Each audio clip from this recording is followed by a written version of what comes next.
해야 되는데 견적이 안 나오는데 자꾸 누구처럼 해달라 그런다는 거예요. 그러니까 이 겉이 텅텅 속이 텅텅 비어 있는 거예요. 대화해 보면은 대화가 길게 안 돼요. 뭐 아무것도 없으니까. 그래서 우리 그리스도인들은 자꾸 말씀을 채우고 하나님의 그 성령의 그 은혜를 자꾸 채워야 되지, 세상 걸로는 이 목마를 때 바닷물 마시는 거랑 똑같습니다. 잠깐 시원한 것 같은데 곧 바닷물은 소금물이니까 목이 막 타들어가는 거죠. 그러니까 세상 것은 그렇게 만족을 주지 못해요. 여러분, 그래서 성령으로 만족하시기 바랍니다. 그래서 이렇게 말하죠. 8절에 보면 이렇게 말합니다. 그러나 죄가 기회를 타서 계명으로 말미암아 내 속에 온갖 탐심을 이루었나니 이는 율법이 없으면 죄가 죽은 것입니다. 그 율법이 없으면 되는데 이 계명을 타서 내 속에 온갖 탐심이 이루어진단 말이에요. 그러니까 죄가 막 기회를 본다는 거예요. 여러분, 죄라는 것도 예를 들어 살아있는 생물로 생각해 보시면 여러분 마음속에서 이게 딱 숨겨져 있다가 어느 날 딱 죄가 발동한다는 거예요. 그래가지고 죄를 딱 지어야 이거 만족할 것 같다는 거예요. 예? 저 물건을 딱 사야 저걸 지금 내 사람으로 저걸 내 것으로 만들어야 되겠다는 이 기회를 계속 탄다는 거예요. 신기하죠. 이 살아있는 이 생물처럼 바울이 표현하는 거예요. 죄가 기회를 본다는 거예요. 하나, 둘, 다 기회를 봐가지고 쫙 차지하려고 그런다는 거예요. 근데 여러분, 막상 죄를 딱 짓고 나면 어떻게 됩니까?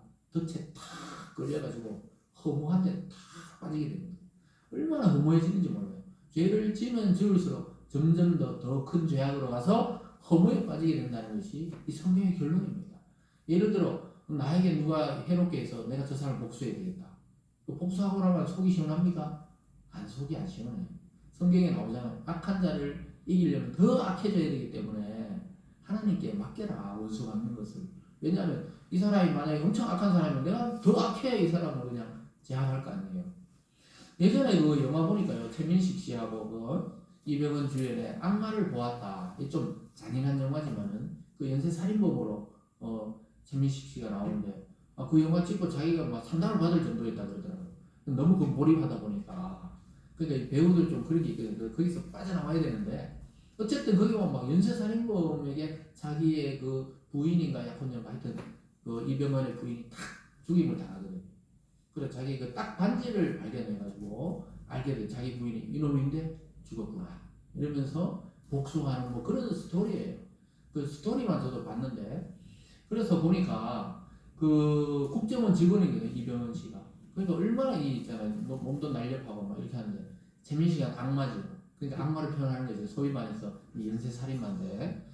그래가지고 그 사람을 결국은 뭐 어떻게 마지막에 보면은 재민 씨가 죽도록 탁 장치를 해놓거든요. 그 최민 씨 부모가 문을 탁 여는 순간 이 뭐가 작두가 탁 떨어져요. 목이 딱 잘리는 어떤 그런 장치를 해놓고 이제 나오면서 이병헌 씨가 눈물을 흘려요. 그 영화지만. 그 뭐 저는 그걸 보면서 이 성경의 말씀이 이 악마를 보았다는 게 이 악마를 죽이려 했던 자기도 악마가 아닌가 이거죠. 예? 왜냐 그 악한 놈을 죽이기 위해서 더 자기가 있잖아요. 악랄해져야 되니까. 그래서 뭐 어떻게 이제 그런 뭐 스토리예요. 그걸 보면서 제가 성경 말씀과 참 맞닿아 있다. 그 스토리 제가 요약한 것만 봤는데도 이 악을 이기려면 더 악해져야 되기 때문에 참 우리가 당장은 갚아주고 싶지만 하나님께 맡기라고 성경은 자꾸 이야기합니다. 그러니까 악한 자의 머리 위에 숯불을 쌓는 거거든요. 숯불을. 그 숯불이 딱 떨어지면은 뜨거움으로 그냥 그 악한 자가 그 뜨거운 걸 다 덮었을 거 아니에요. 그래서 하나님께 맡기는 게 악한 자에게 숯불을 쌓는 거니까 네가 갚지 말라는 거예요. 왜냐? 우리 손에 더 피를 묻혀야 되니까. 정말 그 영화가 교훈을 많이 줘요. 정말 저렇게 악한 자는 정말 죽여도 싸다 이러면서도 아니 이 사람도 보면 저 사람을 죽이면 이 살인자가 되는데 이런 게 또 이게 막 공존한단 말이에요. 근데 인간이 그렇다고 지금 이야기하고 있습니다. 11절에 보세요. 죄가 기회를 타서 계명으로 말미암아 나를 속이고 그것으로 나를 죽였는지라. 그 결국은 뭐예요? 내 속에 있는 이 죄가 계명으로 말미암아 나를 속여가지고 그것으로 나를 죽였다는 거예요. 죄를 짓게 하고는 어떻게 해요? 그 계명이 결국 나를 또 죽이고 막 이게 계속 율법의 상관관계. 아까 방금 말씀했던 그 영화의 스토리처럼 악을 또 죽이려면 또 더 악해져야 되고 또 이 살인해야 되고 막 이게 반복되니까 죄가 결국은 죄를 낳는다. 그리고 결국은 죄가 뭘 낳아요? 사망을 낳는다. 이렇게 되어 있습니다. 그래서 아까 말했듯이 막 드라마나 영화에서는 막 아름답게 이런 것들을 포장하지만 현실에서 보면 완전히 멸망으로 끝이 나요. 좋지 않은 관계들도. 그래서 죄는 저지르기 전에는 너무나 아름다워 보입니다. 그 첫 사람들이 죄 지을 때 뭐였어요? 이 사탄의 꽃이잖아요. 하나님과 같이 되려면 선악을 알게 하는 나무를 저거 열매를 먹어라. 먹으면 어떻게 돼요? 눈이 밝아져서 하나님과 된다. 네가 하나님 해버려라. 거기에 모든 죄의 특징이 있어요. 그래 딱늘 보던 선악과 나무잖아요. 동산 중앙에 있으니까 늘 보던 건데 그 유혹의 말을 듣고 딱 쳐다보니까 어떻게 돼요? 보암직하고 먹음직하고 탐스럽게 하고 막 지혜롭게 할 만큼 막 탐스러운 열매를 막 보이는 거예요. 안 먹으면 막 어떻게 될 것처럼. 그래서 다 먹었지. 먹고 나니까 먹어봤어요. 바로 죄책감이 딱 들어왔어요. 그러니까 자기 옷을 해 입었잖아요. 그동안은 벗어서도 뭐 아무 죄책감이라는 게 없기 때문에 그 벗고 다녀도 상관없는데 부끄러움을 알면서 딱 가리게 됐어요. 그 하나님이 찾아와가 어디 있냐 그러니까 나무 뒤에 딱 숨었어요. 나무 뒤에. 그 죄의 특징이 뭡니까? 부끄러움이 따라옵니다. 죄를 짓기 전에는 너무 화려하고 아름답고 보암직하고 먹음직하고 막 탐스럽게 보이는데 딱 먹는 순간 어떻게 해요? 말 그대로 타락해 버렸어요. 그러니까 하나님과 같은 수준이었던 진짜 사람이 완전히 저 만물 뒤에 숨어야 되는 만물보다 못한 존재로 떨어진 겁니다. 이게 지금까지 온 인류의 죄악의 특징이 다 이런 거예요. 똑같아요. 막 멋있어 보이고 아이고 그런 게 없어요. 이 죄란 거는 이 추악한 거예요. 그래서 결국 어떻게 하나님의 동산에서 쫓겨나게 되는 거잖아요. 무슨 말인지 따라오셨죠? 이 죄의 특징이 이렇습니다. 그런데 그 죄가 계속 기회를 본다는 거예요. 그 여러분들 뭐 있잖아요. 뭐 어릴 때만 그렇고 나이 들면 그런 이 죄의 유혹이 없나? 똑같이 있습니다. 똑같이 있어요. 나이 들면 뭐가 있어요? 뭔가 이 명예에 대한 것, 또 권력에 대한 것, 또 뭐 어떤 자기 경제에 대한 것, 이런 것들이 점점 더 커지거든요. 악이 점점 커져요. 그 애들이 죄 짓는 거는 뭐 큰 죄가 아니에요. 그냥 옆에 친구 뭐 예를 들어 지우개 훔친 거 이 정도 그거는 사회에 큰 영향력을 안 미쳐요. 근데 이 세상의 어른들이 막 특히 똑똑한 사람들이 문제를 더 많이 일으킨다는 것을 알게 되잖아요. 무슨 말인지 알겠죠? 이 나라를 망칠 정도의 사람들은 저 시골에 농사 짓는 어른들이 막 그렇게 나라를 망칠 만한 죄는 잘 안 지어요. 근데 어떻게 해요? 권력이 높으면 높을수록 돈이 많으면 많을수록 더 큰 죄악을. 그래서 우리가 있잖아요. 오히려 이 시민들, 서민들은 위험성이 덜해요. 근데 정말 영향력 있는 사람들이 악한 일을 행하거나 마음을 먹을 때는 정말 한 도시가, 한 나라가 휘청일 정도로 멸망에 이르게 할 수도 있는 거죠. 지금 뭐 전쟁을 누가 일으켰습니까? 러시아 국민들이 이렇게 하는 게 아니잖아요. 그 권력을 잡고 있는 누군가가 결정을 했기 때문에 계속 2년 넘게 지금 죽어나가고 있는 거예요. 그러니까 이게 서민들이 뭐 그렇게 물론 이제 서민들도 악한 짓 하면 안 되지만 이 권력자들 정말 잘 나가고 높이 있는 사람들이 주의해야 되는 것이죠. 그래서 어쨌든 간에 지금 하나님은 뭐라 그럽니까? 은혜로 우리를 지켜주지 않으면 누구든지 이런 충동으로 인해서 타인에게 해를 끼칠 가능성이 있는 것입니다. 그래서 오늘 두 번째로 인간의 이 현실이 뭡니까? 절대 절망과 절대 희망이 공존한다는 거예요. 우리가 이 육체가 있는 동안은 절대적인 그 절망이 있는데 뭐냐? 못 이겨요. 대부분 그리스도인들, 우리 성도님들도 가만히 생각해 보면 죄를 이길 수 있을 것 같잖아요. 대부분 못 이깁니다. 죄라는 것이 얼마나 강하냐면요, 못 이겨요. 머리로는 아유 안 된다 이러잖아요. 근데 몸은 벌써 있잖아요. 이렇게 가고 있는 거예요. 왜 그렇습니까? 우리가 말씀을 듣고 거듭났다 가지고 완전히 우리 인격이 전 삶이 거듭나지 못했을 때는 그렇게 되는 거예요. 여전히 아직까지 자꾸 그쪽으로 흘러가는 겁니다. 그래서 일생 동안 투쟁을 해야 돼요. 여러분 그냥 만만하게 놔두면 안 되고 죄를 자꾸 말씀으로 또 성령으로 없애버려야지. 키우면 어떻게 돼요? 그게 더 강해져서 우리를 짓누르게 됩니다. 14절 15절이 그런 말씀이죠. 우리가 율법은 신령한 줄 알거니와 나는 율법에 속하여 죄 아래 팔렸도다. 이거 봐요. 죄 아래 팔렸다는 거예요. 내가 행하는 것은 내가 알지 못하노니 곧 내가 원하는 것은 행하지 아니하고 도리어 미워하는 것을 행함이라. 내 육신이 어떻게 해요? 육신의 속에 죄 아래 팔려갔다는 거예요. 율법이 신령한 줄 안단 말이에요. 말씀이 좋다고 안다는 거예요. 하나님은 은혜롭다.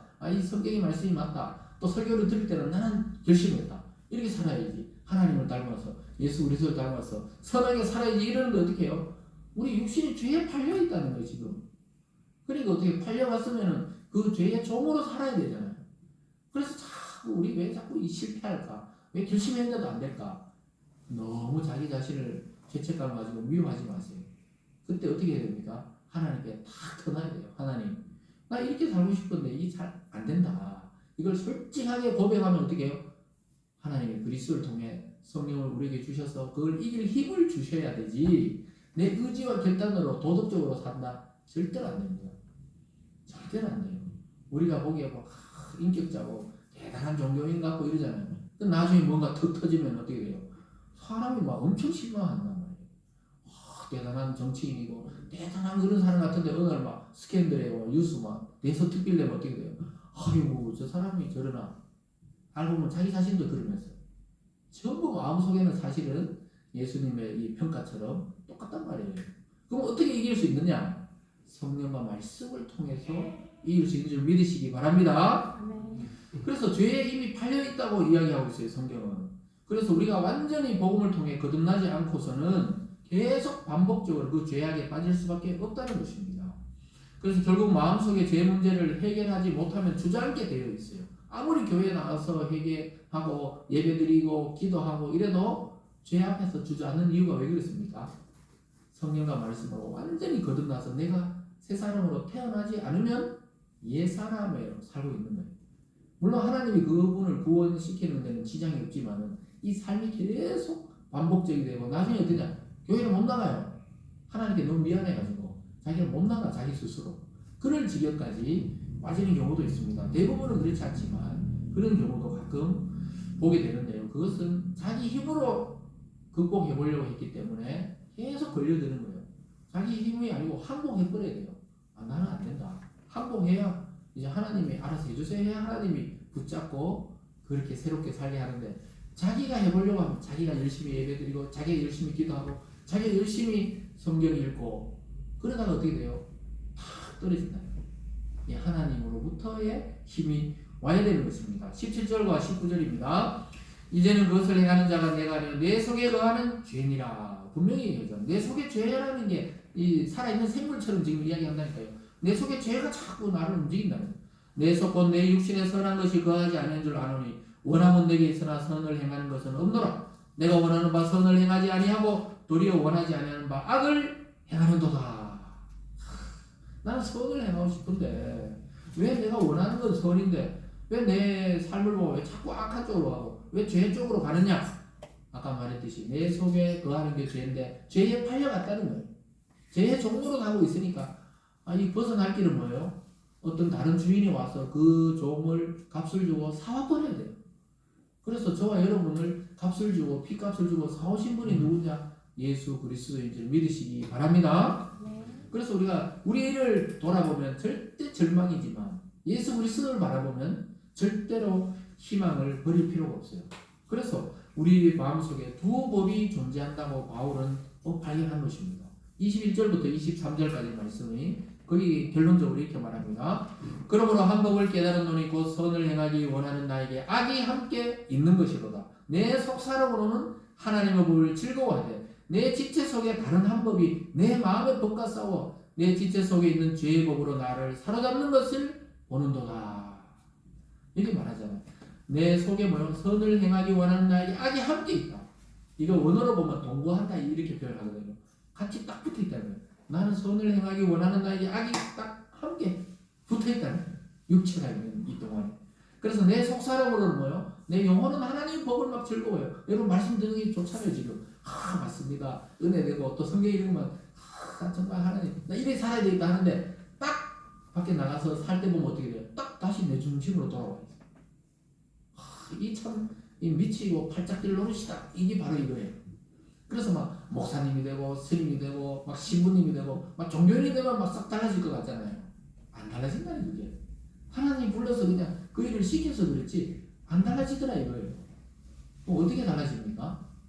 계속 말씀을 가까이 또 기도를 통해 성령의 역사를 계속 우리 마음속에 강구할 때 어떻게 됩니까? 이 변화가 오는 거예요. 그렇지 않고는 안 달라진다는 거예요. 왜냐하면 내 마음의 법과 내 지체 속에 죄의 법이 어떻게 해요? 계속 싸우고 있다는 거예요. 여러분, 제가 처음에 말했듯이 도입에서 그래서 우리가 하루에 12번 생각이 바뀌고 또 5만 가지 생각이 떠오르고 이런 게 왜 그렇습니까?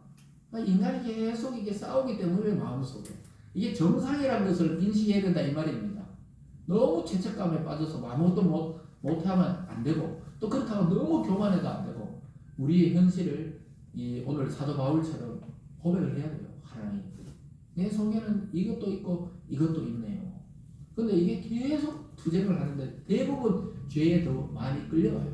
초반에는 더 많이 끌려갑니다. 교회 금방 나왔다고 해서 옛날 죄의 습관이 싹 끊어지는 게 아니거든요. 참 이 투쟁을 하지만 자꾸 옛날 것으로 돌아가는데 한 개씩 끊기다 보면 나중에 어떻게 돼요? 나중에 되면 자기도 모르게 옛 사람과 지금 자기 모습이 완전히 다르다는 것을 발견할 때가 옵니다. 그러니까 너무 자기를 득달할 필요는 없어요. 어쨌든 간에 이 잠재의식 속에 전부 들어있거든요. 아직까지 우리가 예수님을 믿는 죄인이고 예수님 안 믿는 사람이 예수님 안 믿는 아직 죄인이고 죄인이라는 공통점에서는 똑같아요 사실. 그러니까 예수 그리스도를 믿고 그래도 교회 오고 말씀을 들으면서 이만큼 변화한 것이지 그렇지 않으면은 완전 옛날하고 똑같이 살 거예요. 그래서 우리가 술을 예를 들면 술을 안 먹는 사람이 술을 먹으면 이상하게 바뀌는 경우가 있거든요. 원래 술을 계속 먹는 사람들은 오히려 술에 강한데 술에 안 먹던 사람들이 막 대학교 1학년 들어가 막 신입 4학년 때 막 처음 술 먹어보면 애들 막 이상하게 막 변하는 사람들이 많죠.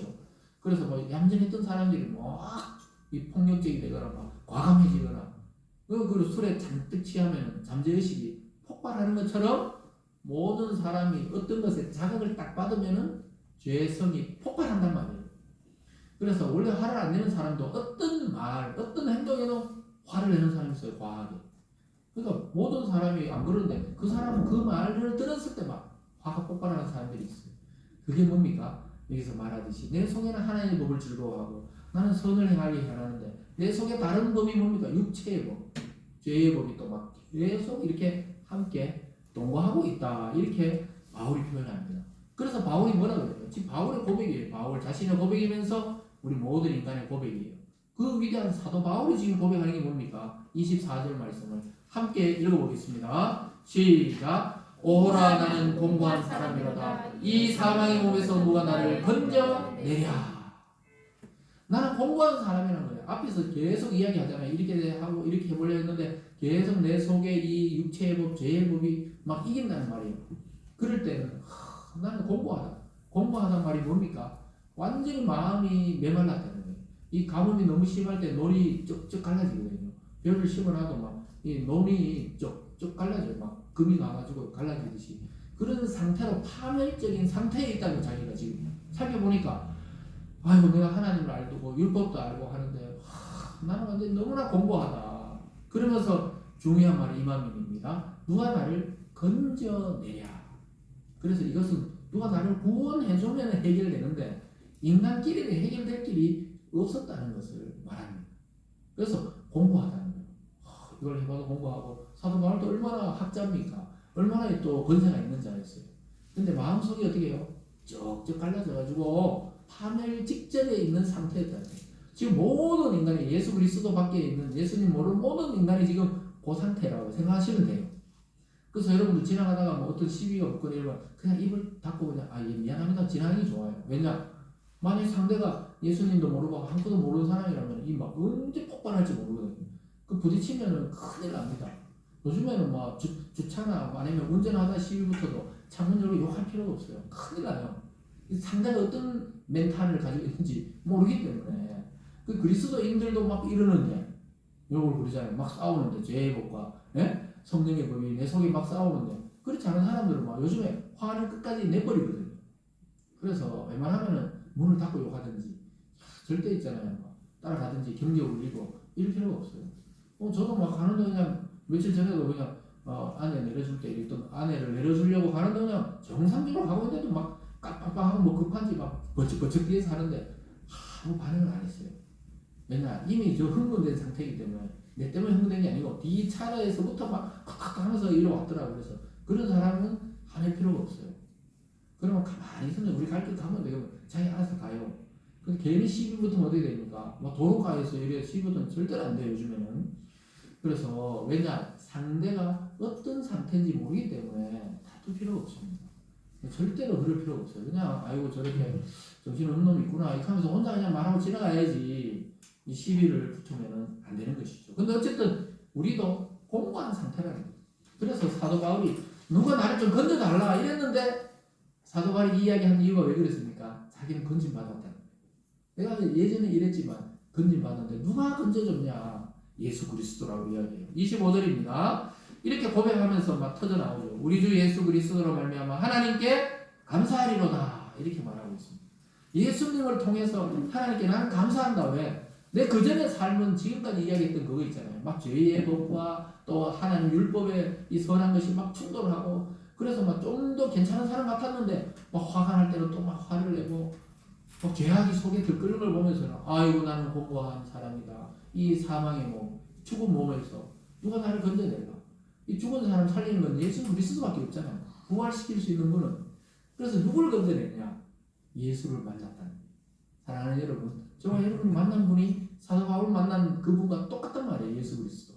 사도 바울도 육체로 한 번도 예수를 만난 적은 없어요. 제자가 된 적이 없었어요. 뭐 가끔 본 적이 있는지 몰라도. 그러나 부활하신 분이 만나서 완전히 새 사람 되고 오늘 하나님께 감사하듯이 저와 여러분도 지금까지 우리 앞에 살펴보면 우리의 원래 모습인데 하나님 우리를 건져내가지고 구원해서 하나님의 자녀로 삼아 주셨다는 것입니다. 그래서 여러분 하나님께 감사하면서 찬양하면서 죄의 그 법을 무너뜨리고 승리하는 신앙인들 다 되시길 주님의 이름으로 축복합니다. 기도하겠습니다. 사랑의 하나님 아버지 감사드립니다. 우리들도 죄의 종으로 또 죄의 법이 지배하는 세상에 살 수밖에 없었지만 하나님 우리에게 예수 그리스도를 보내주셔서 우리를 구원에 이르게 하시고 이제 하나님의 자녀로 성령의 복으로 또 생명의 복으로 살아가게 하심에 감사드립니다.